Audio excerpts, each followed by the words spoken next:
Big பாஸோட இது live update தான். So Friday லைவ்ல நடந்த ஒரு சில விஷயங்களை பற்றி தான் பார்க்க போகிறோம். நிறைய பேர் கமெண்ட்ஸில் வேறு போட்டிருந்தீங்க, அது என்ன அப்படின்றது பார்த்துடலாம். ஸோ அர்ச்சனா வந்து என்னென்னா, இன்றைக்கி பிக் பாஸ் ஃப்ரைடே கொஞ்சம் பார்த்து கொஞ்சம் மட்டன் கிட்டெல்லாம் அமுச்சு விட்டிங்கன்னா நல்லாயிருக்கும் அப்படின்ற மாதிரி பிக் பாஸ் கிட்ட ஒரு விதமாக கேட்டுட்டு இருந்தாங்க. அதுக்கு வந்து தினேஷ் வந்து இப்படிலாம் கேளு அப்படிலாம் கேளுன்ற மாதிரி இது பிக் பாஸ் கிட்ட வந்து காலில் விழுந்து மன்னிப்பு கேட்குற மாதிரி கேளு அப்படின்ற மாதிரி பல ஆங்கிளில் கேட்குற விதங்கள்லாம் சூப்பராக இருந்தது. அதுக்கப்புறம் கேட்டிருக்காங்க, அது பிக் பாஸ் அனுப்புவாரான்னு கேட்டிங்கன்னா அனுப்ப மாட்டார். ஆல்ரெடி நேற்று அமிச்சிட்டோம் போதுமா, இன்றைக்கி நீங்கள் விளையாடின பர்ஃபார்மன்ஸுக்கு இதுவே உங்களுக்கு அதிகம், கொஞ்சம் நேரம் கம்முன்னு இருக்கு அப்படின்ற மாதிரி பிக் பாஸோட மைண்ட் வாய்ஸாக இருக்கும். அதுலேயும் பார்த்தீங்கன்னா ஃபஸ்ட்டு நின்றுக்கிட்டே கொஞ்சம் ஃபீல் பண்ணுற ஜாலியாக கேட்டாங்க, அப்புறம் ஃபீல் பண்ணுற மாதிரி கேட்டாங்க, அப்புறம் கீழே விழுந்து கேட்டாங்கன்ற மாதிரி பல ஆங்கிளில் ஒரு பக்கம் கேட்டுட்டு இருந்தாங்க. இது ஒரு பக்கம் நடந்துட்டு இருந்தது. அடுத்ததாக என்ன அப்படின்றது பார்த்தீங்கன்னா, மாயா பூர்ணிமா அர்ச்சனா மற்றும் மாயா அது ஒரு கிரிஞ்ச் ஆக்டிவிட்டீஸ்ன்னு வச்சுக்கலாம். இதுக்கு எனக்கு பார்க்கும்போது அப்படி தான் தோணுச்சு. என்னென்னா அர்ச்சனாவுக்கு வந்து ஒரு பரிசு அளிக்கிறாங்களாம்.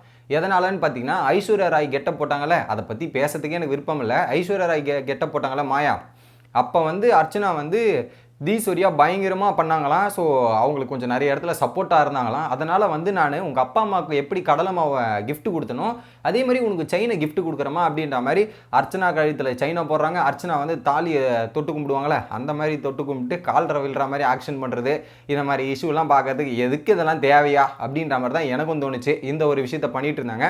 அப்படியே பண்ணிட்டு என்ன பண்ணிட்டாங்க, அர்ச்சனா அந்த செயின் ஜில்லுன்னு இருக்குது, இதெல்லாம் இங்கே யார் போடுவா அப்படின்ற மாதிரி எடுத்துகிட்டு வந்து கிறிஸ்மஸ் தாத்தா இருக்கார்ல, கிறிஸ்மஸ் தாத்தாவை போட்டு கட்டி பிடிச்சி அங்கே ஒரு விஷயம் பண்ணிட்டு இருந்தாங்க. இந்த பண்ணிட்டு இருக்க டைமில் தான் மாயா வந்து கேட்குறாங்க, எலிமினேஷன் இந்த வாரம் போயிடுவணும் அப்படின்ற மாதிரி எனக்கு ஒரு இது இருக்குது அப்படின்ற மாதிரி பேசிட்டு இருக்கும்போது, அதெல்லாம் நீங்கள் போக மாட்டீங்கம்மா, நீங்கள் நம்பிக்கை உங்கள் மேலே நீங்கள் நம்புங்க, நீங்கள் போக மாட்டேன்னு நம்புங்க, கண்டிப்பாக நீங்கள் இருப்பீங்கன்ற மாதிரி அர்ச்சனா அட்வைஸ் பண்ணுறாங்க. அதுலேயும் வந்து ஒரு சில விஷயங்கள் சொல்கிறாங்க.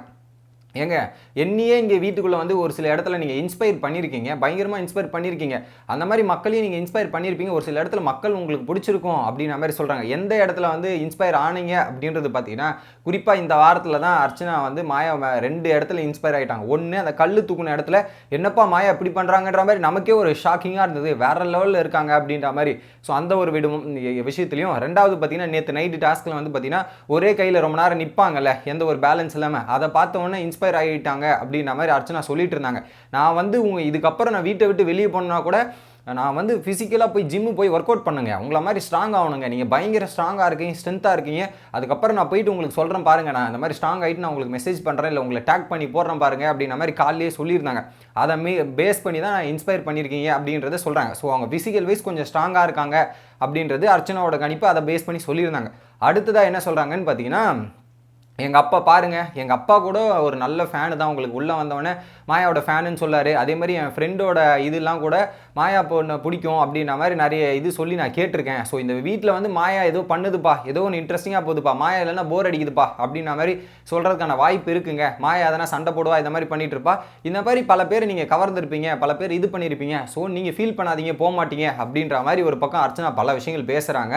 ஓகே ஓகே ஓகே ஓகே அப்படின்ற மாதிரி ஒரு பக்கம் வந்து மாயாவும் எடுத்துக்கிறாங்க ஈஸியாக. ஸோ நீங்கள் நம்பிக்கை வைங்க, உங்கள் மேலே மக்களும் இருப்பாங்க அப்படின்ற மாதிரி அர்ச்சனா வந்து ஒரு பாசிட்டிவ் நோட்டில் வந்து மாயாவை அவங்களுக்கு தோன்ற விஷயத்தை எல்லாமே ஃபேஸ் டு ஃபேஸ் சொல்லிட்டாங்க ஒரு பக்கம். இதே வந்து மாயா வந்தால் பின்னாடி போய் வேறு மாதிரி பேசியிருப்பாங்கன்னு வச்சுக்கோங்க. இதை வந்து பாசிட்டிவாக போய் நிக்சன் கிட்டே சொன்னாங்க. அர்ச்சனா பாராட்டினாங்க, பாசிட்டிவாக பேசினது எனக்கு ரொம்ப நல்லா இருந்தது, சந்தோஷமாக இருந்தது, நல்ல வேலை பின்னாடி போய் இதையாவது சந்தோஷப்படி பேசுனீங்களே அப்படின்ற ஃபீலிங் எனக்குள்ளே இருந்ததுன்னு வச்சுங்க.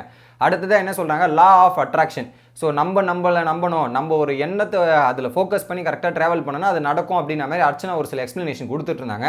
அதை பற்றி ஒரு பக்கம் வந்து அதை நான் சின்ன வயசுலேயே ஃபாலோ பண்ணிட்டேங்க. லா ஆஃப் அட்ராக்ஷன்றது சின்ன வயசுலேயே நான் பண்ண ஆரம்பிச்சிட்டேன். ஃபார் எக்ஸாம்பிள் நான் சொல்லட்டுமா, இந்த கதை போர் அடிச்சுன்னா நிறுத்திடுங்க, இல்லை நான் கதை சொல்கிறேன் அப்படின்ற மாதிரி சொல்ல ஆரம்பிக்கிறாங்க. என்னென்னா, சின்ன வயசில் எங்கள் அப்பா வந்து எங்கள் 4 பேரையும், அக்கா தங்கச்சிங்க 4 பேருமே வந்து எழுப்பிடுவார் 4 மணிக்கு. 4 பேருமே 4 மணிக்கு எழுப்பிட்டு என்ன பண்ணுவார்னா, அந்த ஸ்கிப்பிங் இதெல்லாம் பண்ண சொல்லுவார். பயங்கரமாக ஸ்கிப்பிங்லாம் சின்ன வயசுலேருந்து ப்ராக்டிஸ் பண்ணுவோம். கிட்டத்தட்ட நான் ஒரு 6 வயசுலேயே பார்த்தீங்கன்னா ஒரு 600 இது போடுவேன் சைக்கிள், அந்த மாதிரி. ஸோ ஸ்கிப்பிங் பண்ண ஆரம்பிச்சாங்கன்னா 600 கம்ப்ளீட் பண்ணுவாங்களா அட் அ டைமில்.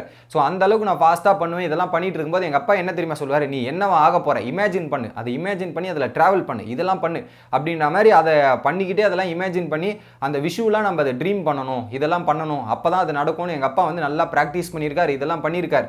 குறிப்பாக வந்து என் அக்காலாம் வந்து ஆவரில் போய் படிக்கும்போது டிஃபிகல்ட்டான சுச்சுவேஷன், இங்கேருந்து ஒரு பொண்ணு அங்கே போய் படிக்கிறது இதெல்லாம் பண்ணணுன்றா அது ரொம்ப கஷ்டம்.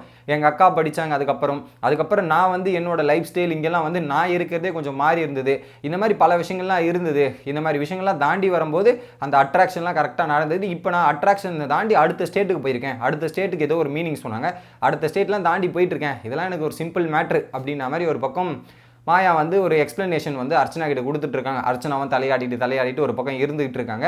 ஸோ ஒரு நம்பிக்கையை வந்து அர்ச்சனா வந்து மாயா கொடுத்துருக்காங்க. எலிமினேஷன் ஆக மாட்டீங்க, இதெல்லாம் பண்ண மாட்டீங்க. மாயா எப்படிங்க போவாங்க? மக்கள் சப்போர்ட் இருக்குதோ இல்லையோ, சேனல் சப்போர்ட்டும் கமல் சார் சப்போர்ட் இருக்க வரையும் மாயா வெளியே போயிடுவாங்களா?